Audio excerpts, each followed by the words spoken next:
Hi, everyone. Good morning. Welcome to the December 2023 School of Communication Commencement Brunch. Thank you all for being here today. My name is Genevieve Buto. I'm the events coordinator for the School of Comm. I just want to point out a couple things before we get started. If you see this exit sign in the back of the room, if you follow that hallway down, you're going to go through a suite of offices. That's where our men's and women's restrooms are going to be. And you come back through that outside door and re-enter the room. That's how you get back in. Important thing to note. We're going to get started in just a moment. I'd like to go ahead. Elizabeth, are you ready? You want to come on up? Okay, I'm going to go ahead and introduce our dean, Elizabeth Coffman. Let's go ahead and give her a nice warm round of applause.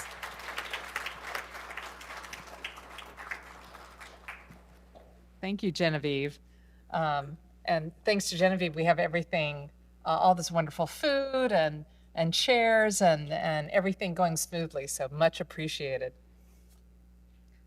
All right, well, good morning, friends, family, guardians, supporters, everyone who's here, but especially the soon-to-be graduates. We are just so delighted to be celebrating our December commencement with you. I'm Elizabeth Coffman. I'm the acting dean for the School of Communication. And, you know, I always prefer this December ceremony. Not everyone has it, but the School of Communication has always had one, and it's smaller, it's more intimate, it's easier to find often your favorite students or teachers to say a word to. And, you know, we always record this event for you. It's streaming, but we have a special recording going on today that you're going to hear more about later. But if you saw the signs coming in, they're saying, you know, if you have any problems with the back of your head being recorded or showing up in a film, please let the producers know. And you'll hear, because I am also a documentary filmmaker and production person, you can blame me for it at the end. Absolutely. Okay, well, we are here to celebrate this huge accomplishment for each and every one of you. The completion of many hours, days, years of hard work and determination. Batteries dying, alarms going off, the shuttle being 15 minutes late, okay, 25 minutes late, weeks of writing, editing, testing, retesting, uploading to SoC. As devout Catholic writer Flannery O'Connor once said, "It is better to be young in your failures than old in your successes." Those failures are what we learn from. You'll remember them one day. I promise you'll remember all of those failures with humility and maybe even a little nostalgia. Please, everyone, join me in congratulating our wonderful, talented School of Communication graduates.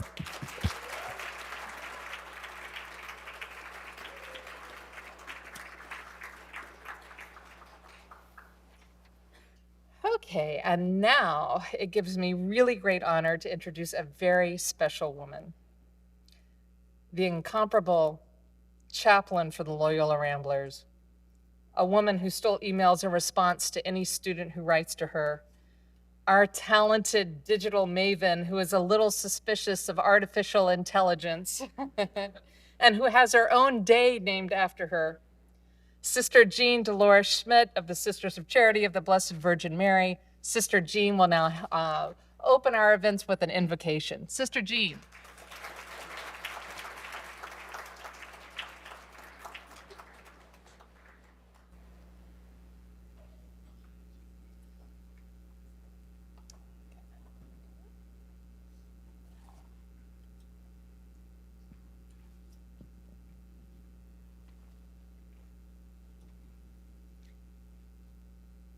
Good morning. Before we begin the prayer, I just want to say to you that I am delighted to be with you. You're very special to Loyola. You're very special to the city of Chicago and to the world. You have a great responsibility as you go forth. So I'm glad to be able to say that to you and to let you know that we're all behind you, especially your own school is always ready to help. So never hesitate to ask for it. So let us pray. Good and gracious God, we ask you to bless these young graduates who are going out into that great digital world. We thank you, O God, for the mission statement of the school. This indicates that you are and will continue to be a community of learners, fostering critical thinking and innovation. You are a community of learners that adapt to whatever is going on in today's society in technology, studying the social issues and presenting them as true facts with great integrity. You ask the why and the how of the things that are changing in this world. Oh God, these young men and women as they make the next step, please guide them into this world, this lightning fast communications that continues to happen in our society. They are prepared to do this, and we ask you to bless them as they go forth and proclaim your name. We want you to know that you are highly respected because you are graduating from Loyola University, Chicago. And we thank the people who have helped you to reach this stage of your life as extraordinary people. Graduates, you have great enthusiasm, you have knowledge, integrity, and firm foundation in Jesuit education. But remember, your education doesn't stop here. You continue to learn. And so we say to you, oh, God bless all of you, and go out and set the world on fire. I say amen, and go Ramblers.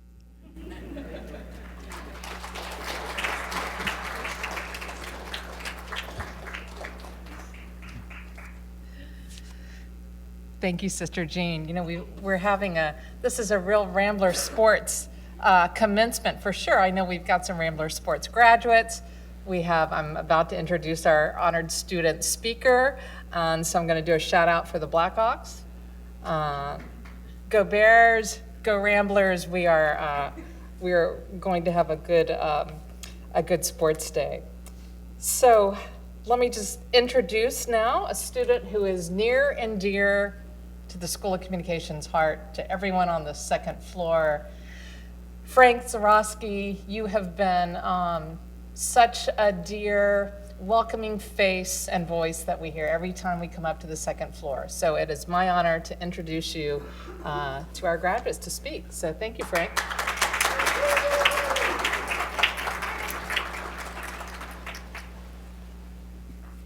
This thing working? All right, cool.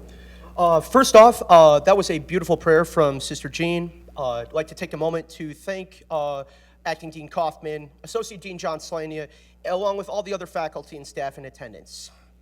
Hello, everyone in attendance, whether you're faculty, staff, family, friends. My name's Frank Zawrazky. If you know anything about me, you know I love hockey. And here's why. Hockey holds everyone involved to the highest standards possible. To achieve them, you work as a team on and off the ice. The hockey community is a global one, but also maintains a small town feeling. That same atmosphere is what I and so many of you have experienced at Loyola. True confession, I wasn't planning to go to Loyola. I thought the school was way too big and would never find my niche. I was looking at a different school in hopes of pursuing my passion of doing play-by-play hockey broadcasting. Everything changed the summer of 2019. My parents told me about the digital storytelling workshop at Loyola University Chicago School of Communication. All I knew then as a high school student was that Loyola was in the Final Four the year prior. Mostly to make my parents happy, I agreed to go to the workshop, a week-long event where high school students lived at Baumhart, which is a block away from here, picked up some digital media skills, and learned about the School of Communication as a whole. At the time, I was running my hockey talk show, Tomahawk Roundup, from high school. I wasn't the most attentive student at the workshop. I was constantly on my phone, excusing myself from presentations to conduct interviews with hockey personnel for my show around North America. Even on a field trip to Navy Pier, I was manning the phones. I wasn't socializing much with anyone, aside from this one professor who always seemed to be around. He took a genuine interest in the phone calls I was making, and even asked to see how I was doing them, how I was finding numbers, the elevator pitch, the whole 9 yards. I happily did that. I didn't know it then, but I was making a friend for the rest of my life. One night during the workshop, I may or may not have bent the rules to pursue an interview with former Blackhawks forward Andrew Shaw. He posted his location on his Instagram story, which was about a mile away from Baumhart at the time. I asked our 2 camp counselors, one of whom was Genevieve actually, for permission to go. And they both told me to go ask the other one. I decided to just go for it. And I went along, grabbed an Uber, and went down to the restaurant where Andrew was at. He was there that night, all right. I met him and his other teammate, Dan Carcillo. They weren't giving interviews, but I did get a couple pictures. And for this up-and-coming hockey reporter, that was a win. Then came the next morning. Remember that professor I told you that was always around? He pulled me aside, like an old-school hockey coach. He introduced himself fully this time. He told me he heard about my escapade last night, and he was lucky I didn't get hit by a car or the school would have been liable. But this coach didn't bench me. Instead, he talked to me about my future and said I should apply to Loyola. That professor, or as I know now, his name was Dean John Slania. He cared deeply about me, gave me his business card, and told me to contact him if I ever wanted to attend Loyola. Professor Slania told me that he wanted to help me develop as a journalist through the School of Communication at Loyola. Like a hockey prospect, I was being recruited. I applied to Loyola and was accepted that fall. My college career was about to launch, and then COVID hit. Everything was turned on its head. It was scary, it was sad, it was isolating. However, but that's when teamwork really matters the most. When adversity strikes, you grow stronger together and don't break. Through my Loyola team, I was able to navigate my freshman year remotely at my home in Glenview.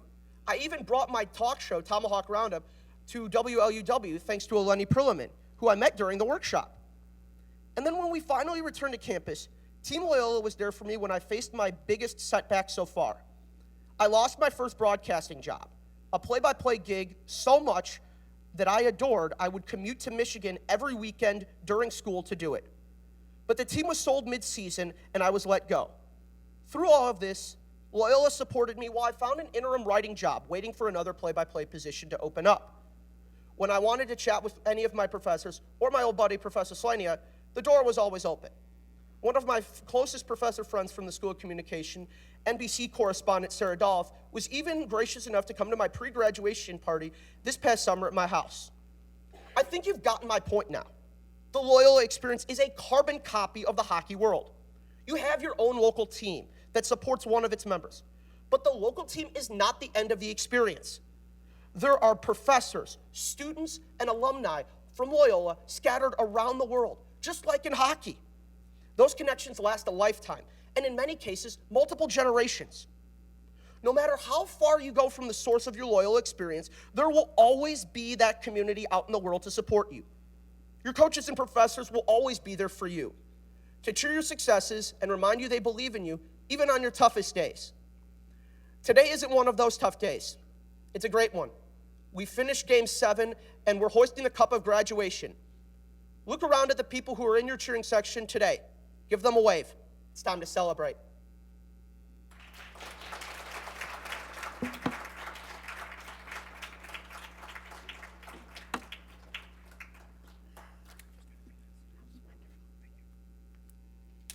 Thank you so much, Ray.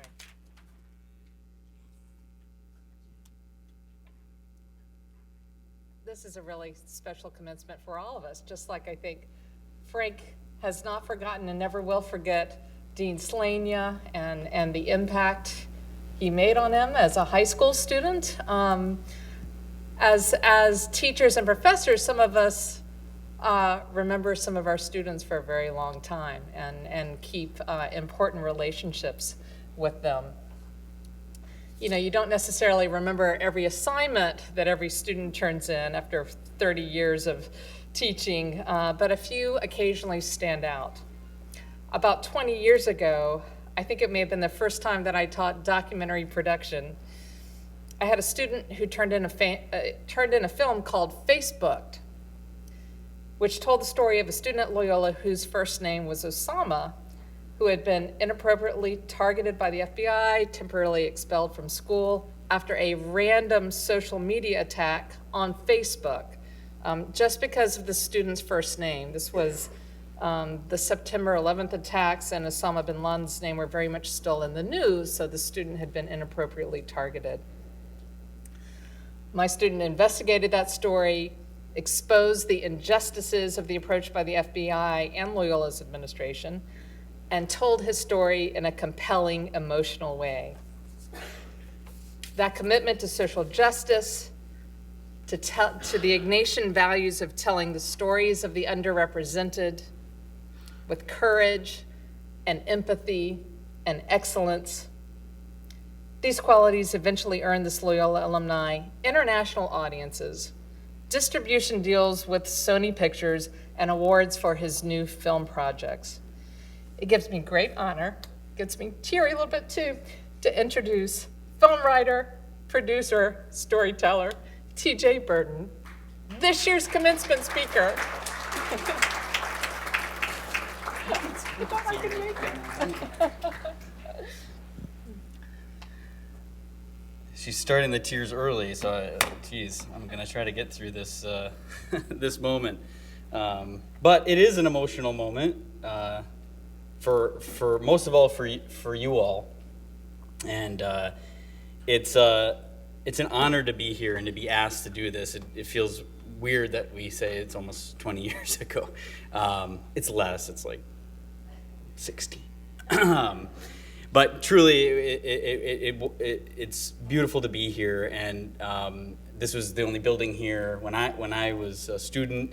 There was no communication school, but Elizabeth was the chair of a scrappy little department, and she was an inspiration and continues to be for me. And you know, beyond just being like an award-winning filmmaker in her own right and all the things she's doing here, she's an amazing person, and this is the sort of like awesome thing. Once you get past being the student, you get to really get to know your professors on a personal level. It sounds like the student commencement speaker already has that, and that's just a testament to this place. It's people are open.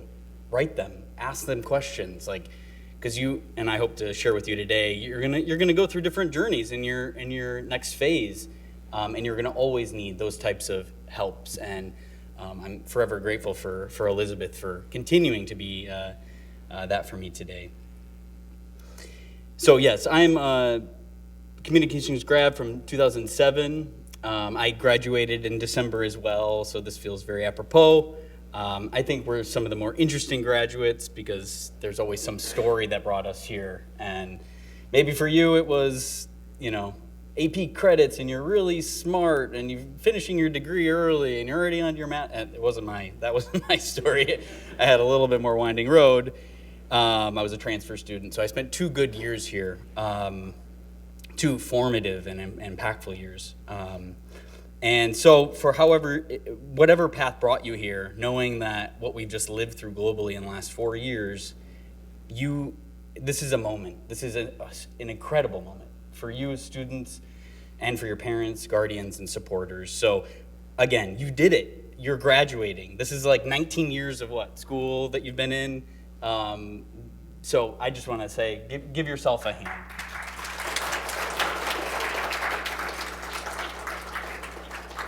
And I just want to say, I'm really excited for you all. You're entering a time in the world that's certainly more complicated than when I graduated. The issues, but what I want to say is it feels like the issues have been laid bare and positions have been made very clear. And I've worked at the cross-section of faith, politics, and media and film in Los Angeles as a producer. And if it was a polarized time when I began my career at the sort of end of the Bush era and the beginning of Obama in LA 15 years ago, now it is even more divided and sadly sometimes violent. The inequality and discrimination are so evident, and people are really showing you who they are. But so can you. And we need you. We need thoughtful truth tellers and communicators, people who are formed with ethics and a conscience, who are willing to fight and change things to benefit those who are marginalized. Like Louise here, I was just heartened to hear her degree in social change, and like, wow, amazing. Yes, go for that. Like, literally, we need you. Millennials, we've tried our best, but like, we need you guys. And I didn't go through a school in the pandemic, but I did go through high school during 9/11, and you know, it's been a really unstable social world for the last 20 years. Ours was more about the Great Recession, and you know, we entered a marketplace that was very tricky to find work. It seems like it's slightly better now. It looks like the job rate is looking good.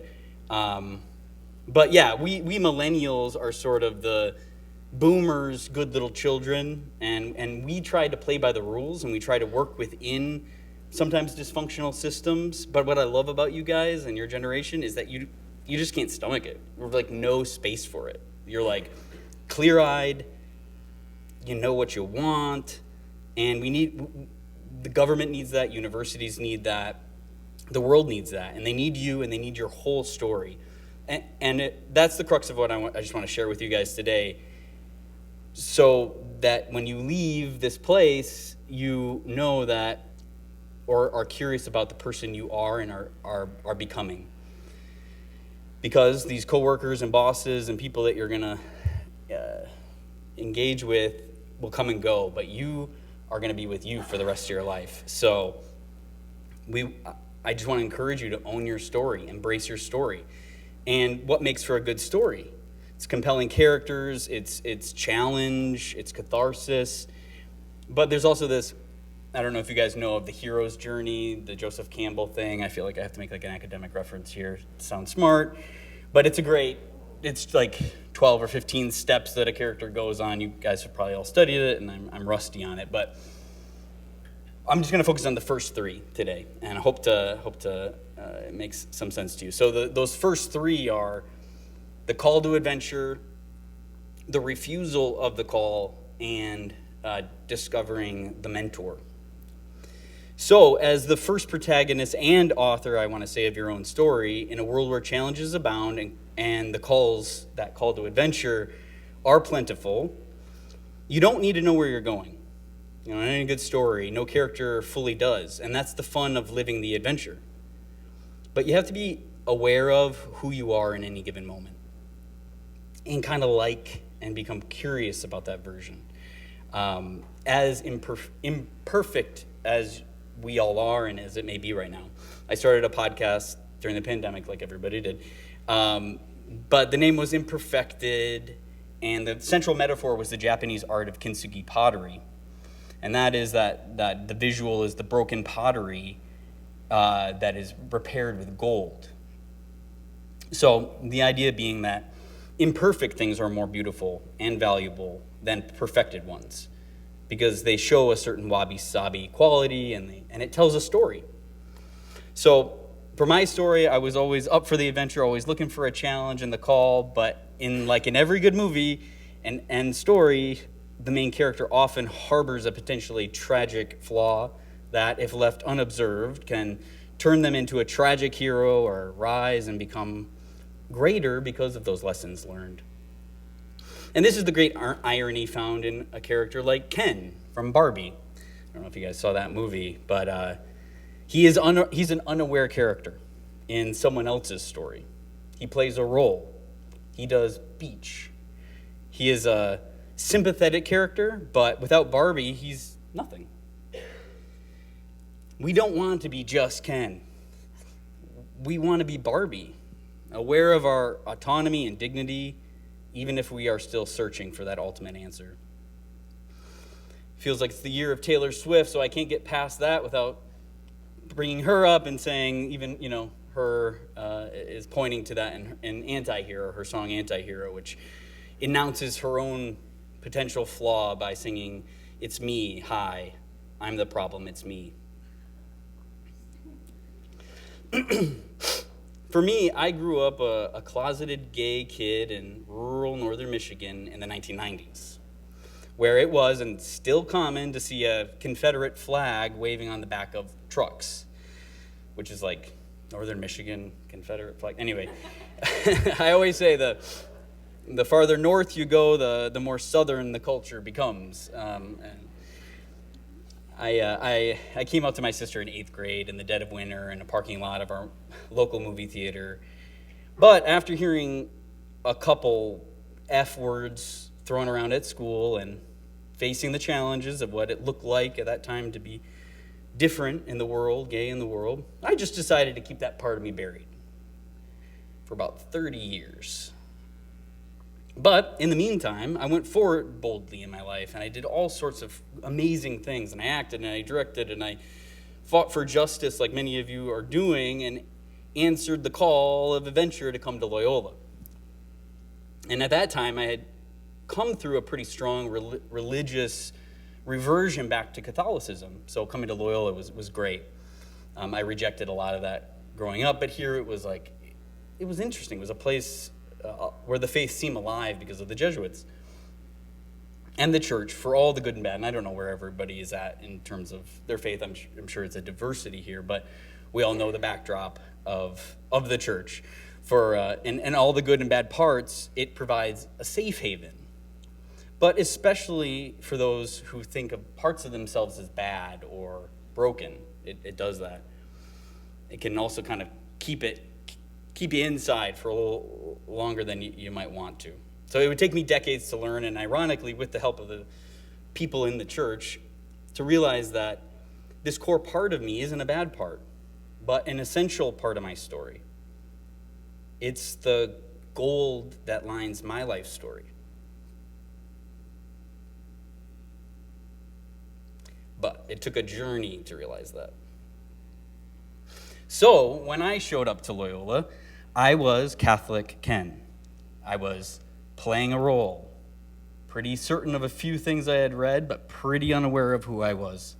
So when I showed up at what seemed like a very progressive Jesuit university, I was shocked to see that some things weren't all Catholic. But supported by my convictions, I started an underground Catholic newspaper called Veritas. Yeah, I was going for it. And we did things like protest commencement speakers who were probably more like where I'm at now politically or whatever, wherever I am. But I didn't feel at the time was like the perfect representation of what it meant to be Catholic. But it was the Jesuits and the faculty who probably didn't know exactly where that was coming from, but they didn't stand in my way. They didn't bat an eye, and they allowed me to go on the journey of discovery. And I'm forever grateful for that. And that's what you have here. That's what you've had here. People who are like, they're there for you, like with all of your idiosyncrasies and the changing character story. Because the great truth is the character changes, you know. In time, your character will change.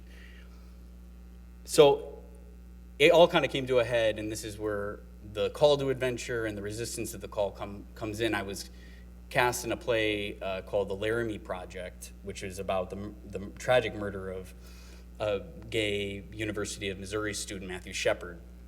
It was a powerful play. And I was like a repressed gay person at the time, involved in this play. I mean, there was a lot of things going on in my head.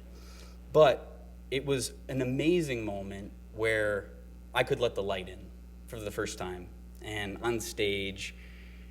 And I didn't know at that time if being gay was right, but I knew that the taking of an innocent life out of prejudice was wrong. And so it planted the seeds of doubt in myself and about my own thinking. And this is where the resistance comes in. And this is a metaphor for anybody in whatever decision point you're at in your life, wherever you're at. As I won Actor of the Year, I remember that year, and I wasn't even in the theater department. And they invited me to the ceremony, and I didn't go because I was conflicted. I didn't know what I thought about it. I mean, I was deeply conflicted about it internally. And I regret that. I was resistant. It was a moment. You know, you get to these moments in your life be it a job, be it a decision point with your family, be it whatever you're dealing with, there's that immediate resistance to it. Pay attention to that.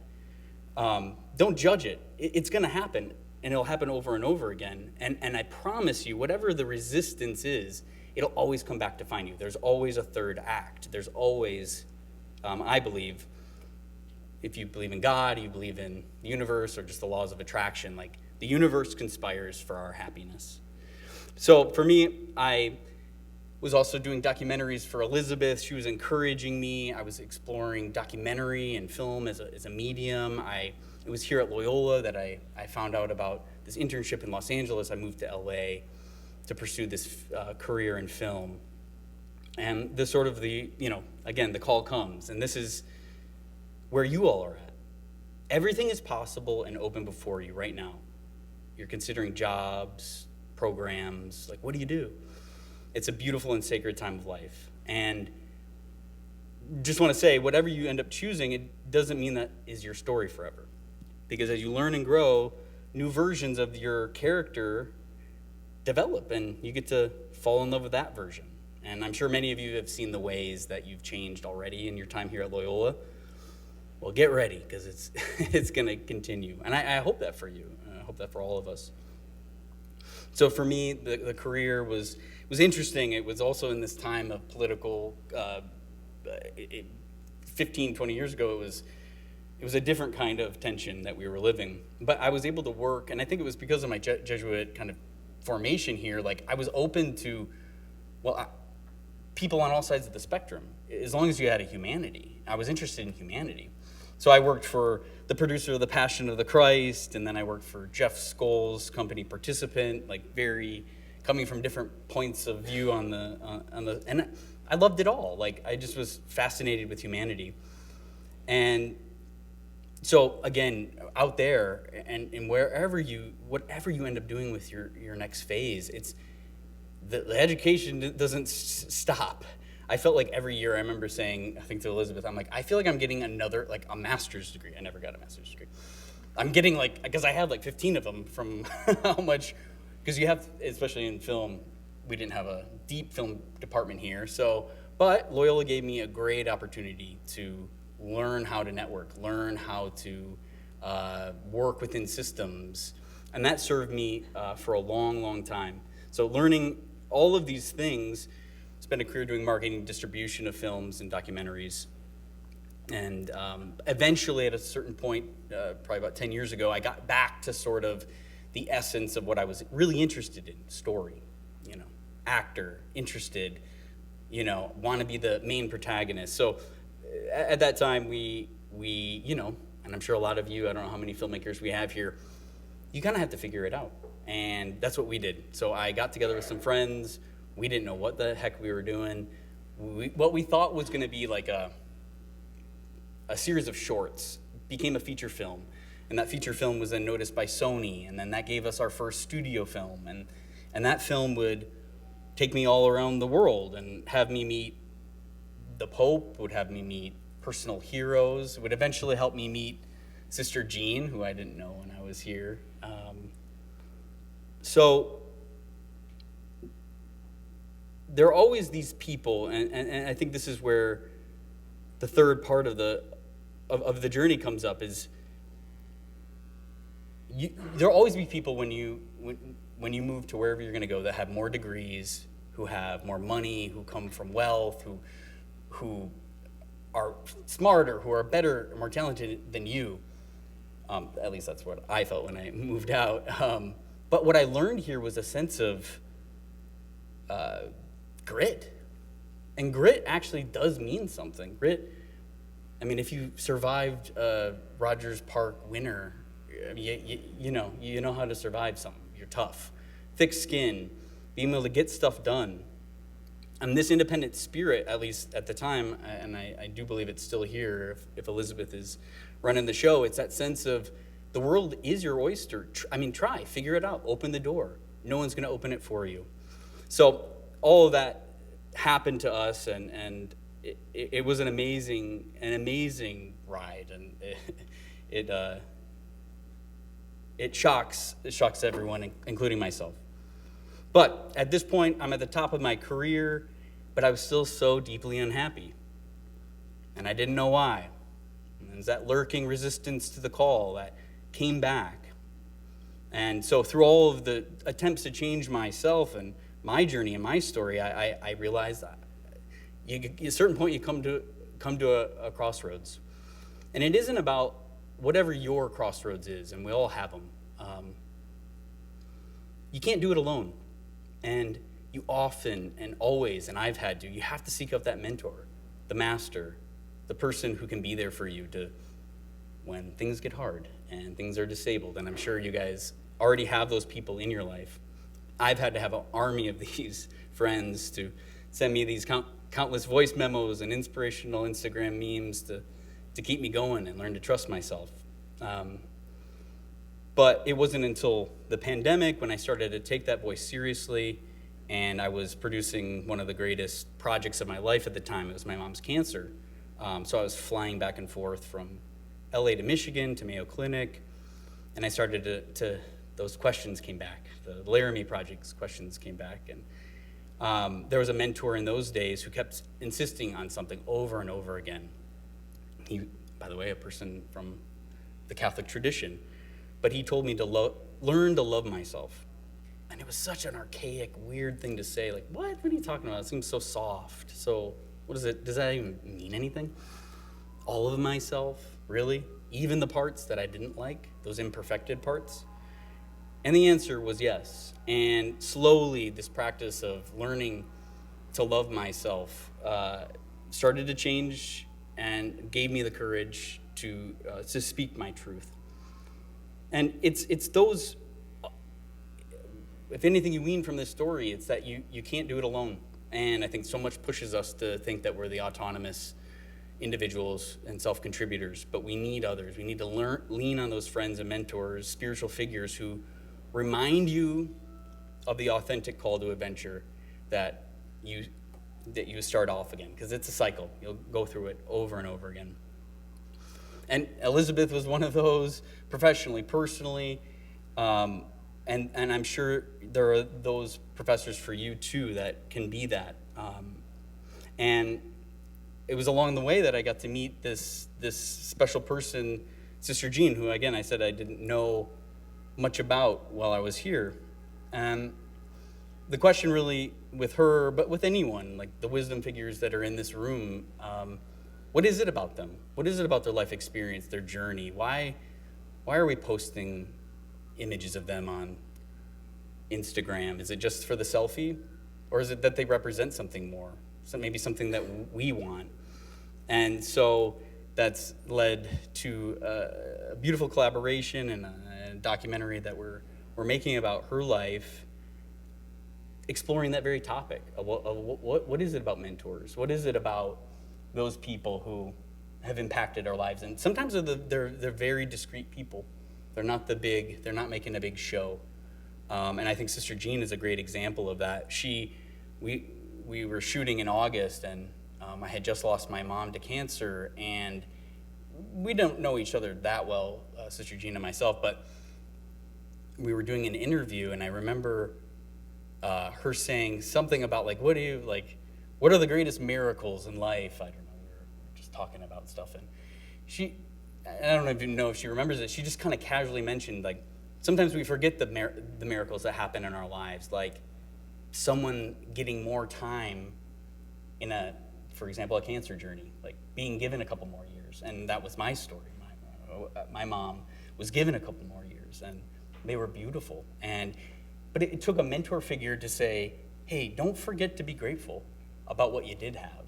Didn't take away the pain, but I think it's a good example of how one word can be enough to kind of bring us to some new understanding. So for you, who is the Sister Jean in your lives? I've been lucky to have many of them. I've had one since I was a 5th grade student. I'm still in touch with Mrs. Parcia. We're still friends. She's coming over for Christmas. And sometimes mentors aren't always your friend, but good friends almost always become mentors. And so they don't need to be these bigger than life characters. They can just be that friend that responds to your text and shares something with you. And stay close to those people who draw the best out of you so that you can be your best version. So for you, where you're at right now in this very exciting time, questions to ask yourself: what is the adventure that's calling you right now? Where are you finding a resistance to that call? And who is your sister Jean that can help you through? And so I just wish you the best on your future educational path, because it's all education from here on out. I hope it is full of unexpected plot twists and catharsis and epiphanies, large and small. And I was able to sit down with a filmmaking legend, Terrence Malick, once for a little private conversation, a little mentor figure. And he once said to me about choosing a life in stories is that you, and this is what I wish for you, is to be courageous and have a generous heart. Congratulations, graduates.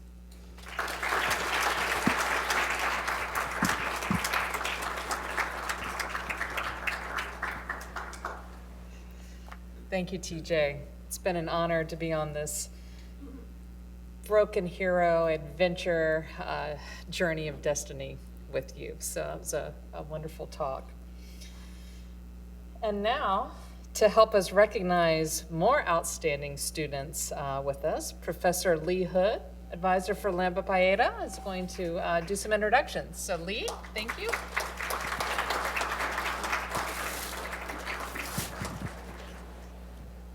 Thank you very much, Elizabeth, and thank you, TJ, for such an inspiring message, and thank you, Sister Jean, for being such an inspiration to all of us.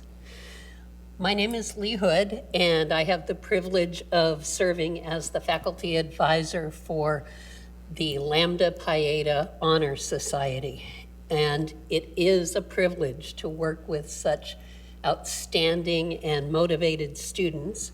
One of them is our chapter president this year, Kiara Williams, and I'm going to ask her to join me at the podium to help us induct new members who are graduating and to honor our returning members who are also graduating. Kiara, come on up.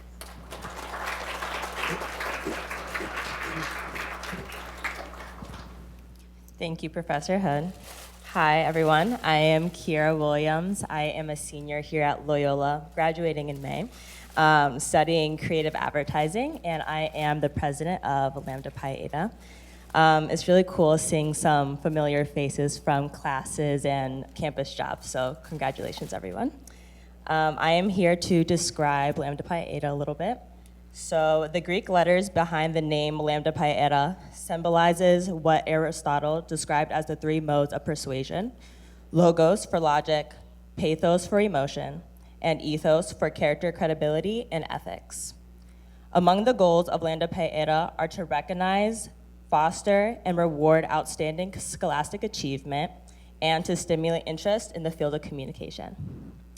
Members of Loyola's Beta Rho chapter of this National Honor Society are undergraduate students with a 3.25 overall GPA and a 3.5 average in their communication major, and graduate students with a 3.5 GPA. All right, so we have 3 new members who are graduating this fall, and then several returning members who will receive their honor cords today. So first, our new members, and we're going to ask each of you to come forward, and you will receive your membership certificate and pin, as well as your graduation honor cords. And then we're going to ask the 3 of you to stay up here to take the Lambda Pi Eta oath. So first, Sadie Avila.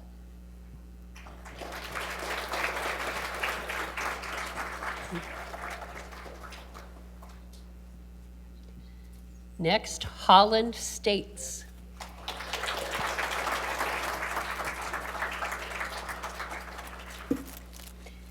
And our third new member is Gabriella Tolomieri. Hope I'm pronouncing that close to correct. And Kiara will deliver the oath for you.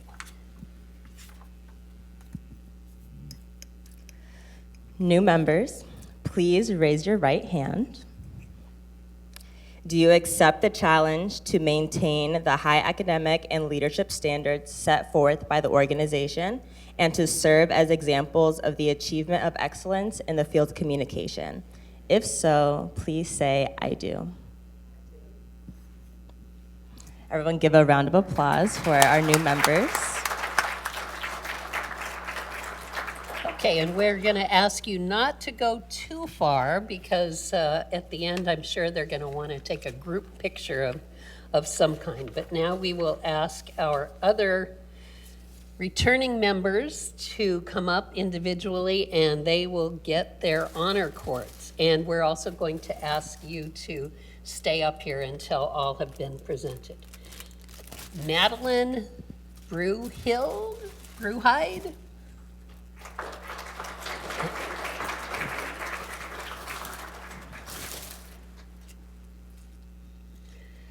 Caitlin Clark.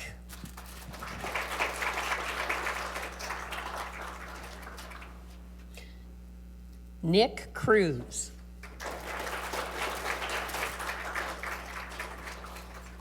Chloe Morrissey.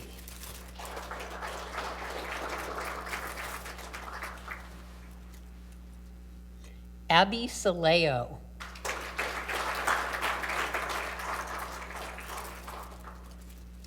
Kinga Seke.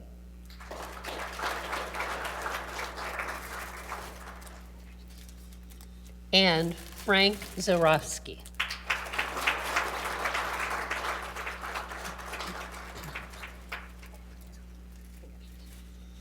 I now am very happy to present to you the 2023 December graduates of Loyola's Lambda Pi Eta Honor Society. Congratulations.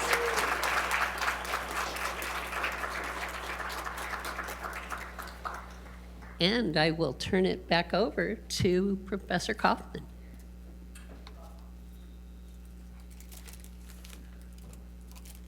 I don't know if you guys want to take a picture now or if you want to wait and call them up later. We got some cell phones out. She's motioning you over there. All right, go ahead over to the side. Thanks, Professor Hood and everybody. Congratulations. Well, hard work, talent, and perseverance don't just develop out of thin air. If you are a parent, guardian, or someone who has helped to pay tuition for someone who is graduating here today, if you would please stand and let's give you some applause. Any parents? All right.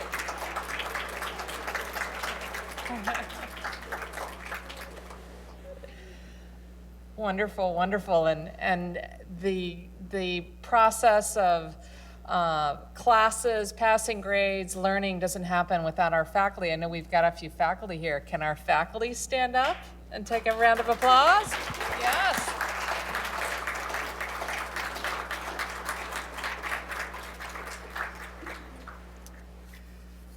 Thank you, faculty. And really nothing, this event wouldn't happen. The internal infrastructure of the university wouldn't happen without our wonderful, talented staff. And we have one special staff with us today who has been with Loyola for over 30 years. I hope you don't mind me saying that. Doretha Tyler-Gant. Doretha, would you stand up for us for a second?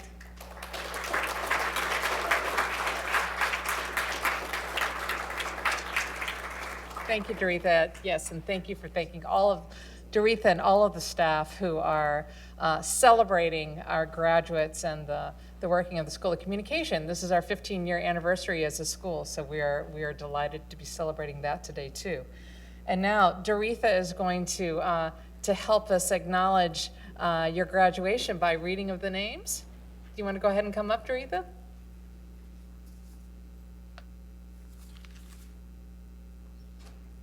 All right. Thank you, and we shall proceed. This is the official part. Thank you.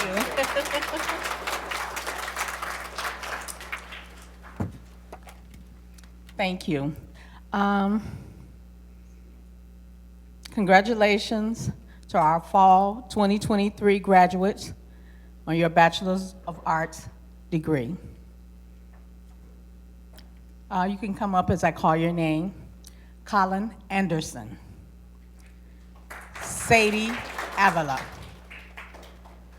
Addison Addison Barnes. Margaret Brennan. Madeline Brohide. Caitlin Clark. Stephen Cohen. I apologize, that's Stephanie Cohen. Nicholas Cruz. Angela David. Andreas De Lemos Lopez. Oscar Duese Molino. Madeline Franz. Ella Harris Home. Carlos Hernandez Martinez. Dante Johnson. Annie LeDuc. Connor McIntosh. Isabella Martirano. William McGrath. Olivia Mitchell. Chloe Morrissey. William Newhall. Kashan Patel. Paulina Prasmowski Naboa. Jeanette Ringer. Daniela Rojas McKenzie. Abby Saleo. Finnegan Sokolowski. Holland State. Rebecca Sarzinski. Kinga Sakeli. Karan Tandon. Gabriel Tolomeri. Louise Vega. Allison Western. Frank Zawrazky.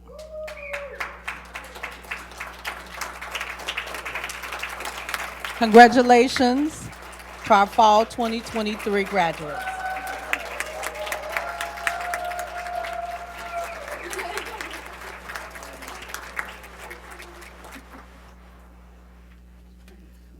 Wonderful, wonderful. Congratulations. And to encourage you to stay in touch and keep networking, we've got our alumni relations person who's going to come up and speak to you directly. Samantha, is it okay if everyone stays up here just for a few minutes? All right, great.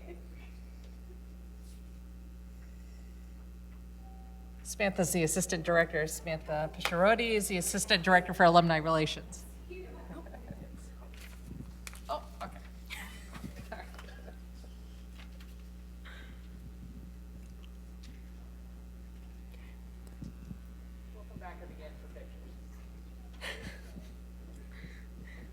Hi everyone, my name is Samantha Pisharodi. I'm the Assistant Director for Alumni Engagement with the Office of Alumni Relations. I am also a proud Loyola alum.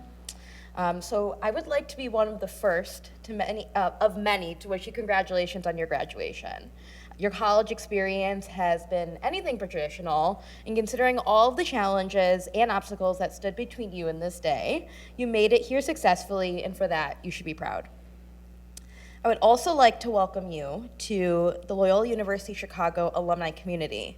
By successfully navigating your time here at Loyola, you not only earned a degree, but you also have earned a position in a community of over 160,000 ramblers, setting the world on fire all over the world. As a member of this community, you have access to incredible opportunities, including events where you can network with fellow ramblers, lifetime career development, access to mentoring and volunteer roles on our platform like Loyola Linked, and most importantly, the ability to call Loyola home forever. Walking across the stage is not the end of your Loyola experience. You are a rambler for life. We encourage you to attend our events, to access the wide array of resources available to you, and stay up to date with the incredible work that is being done at this institution. We encourage you to share your story with Loyola and the alumni community. We want to hear about the great things you're doing, and we are so excited to share in your success. And we cannot wait to see how you are going to set the world on fire. So congratulations on your graduation, and welcome to the Loyola alumni community. And in the words of our beloved Sister Jean, go Ramblers. Thank you, Samantha. Our goal at Loyola has been to teach you a few timeless values: a commitment to excellence, how to communicate ethically, engage a diverse audience, give voice to the voiceless, how to help those in need. As you go out into the world today, please stay in touch with us. We aren't hard to find. We like to have big alumni parties. We are here to help you network, find future jobs, join Loyola Linked with us.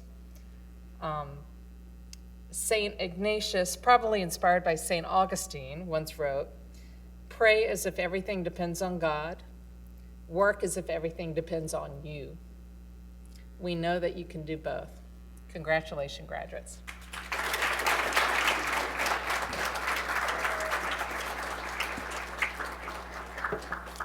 And we're done.